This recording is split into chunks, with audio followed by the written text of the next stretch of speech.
Manisha academy channel में आप लोगों का बहुत बहुत स्वागत है। चलिए करंट अफेयर्स के टॉपिक को देख लेते हैं। माधवीपुरी बुच्ची, जिनको बुच भी कहा जाता है, पूर्व बैंकर माधवीपुरी को भारतीय प्रतिभूति और विनिमय बोर्ड, जिसको सेबी कहा जाता है, का नया अध्यक्ष नियुक्त किया गया है, जो पूंजी बाजार नियामक का नेतृत्व करने वाली पहली महिला बन गई हैं। सुश्री बुच 57 वर्ष की हैं, जो न केवल सेबी की पहली महिला पूर्णकालिक सदस्य थी, बल्कि नियामक में कार्य करने वाली निजी क्षेत्र की पहली व्यक्ति भी थी। वो 3 साल, इनको जो है 3 साल के कार्यकाल के लिए नियुक्त किया गया है। अभी इन्होंने अजय त्यागी का स्थान लिया है, जिनका सेबी अध्यक्ष के रूप में कार्यकाल हाल ही में समाप्त हुआ है। अगला टॉपिक हमारा जो है अंतर्राष्ट्रीय न्यायालय ICJ जिसे कहा जाता है। देखते हैं इसके बारे में क्या है न्यूज में। यूक्रेन ने अंतर्राष्ट्रीय न्यायालय ICJ के समक्ष एक आवेदन दायर किया है, जिसमें नरसंहार के अपराध की रोकथाम और सजा पर 1948 के कन्वेंशन की व्याख्या से संबंधित विवाद, नरसंहार कन्वेंशन जिसे कहा जाता है, के संबंध में रूस के खिलाफ कार्रवाई शुरू की गई है।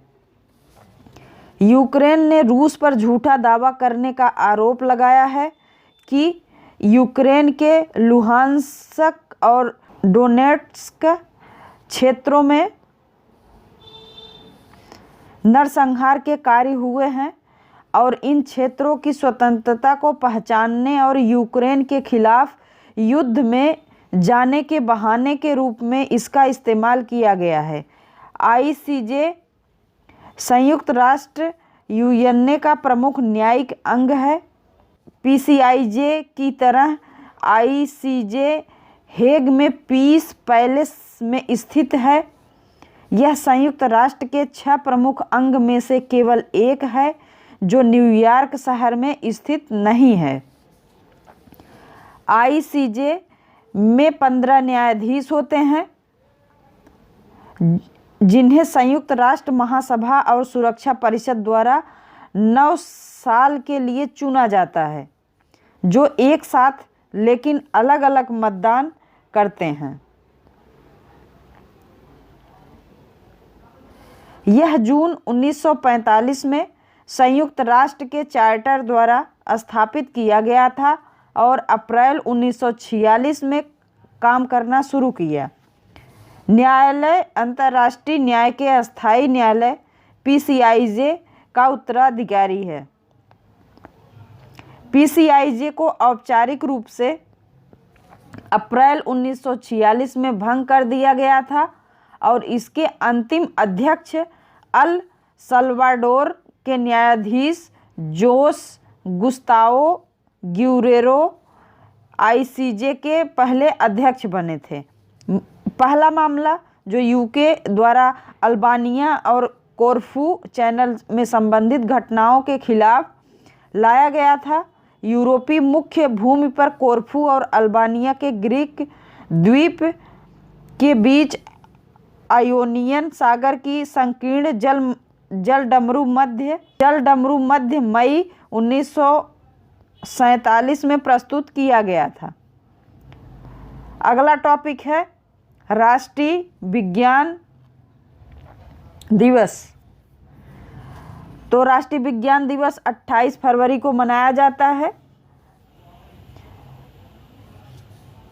यह दिवस हर साल 28 फरवरी को रमन प्रभाव की खोज के उपलक्ष्य में मनाया जाता है।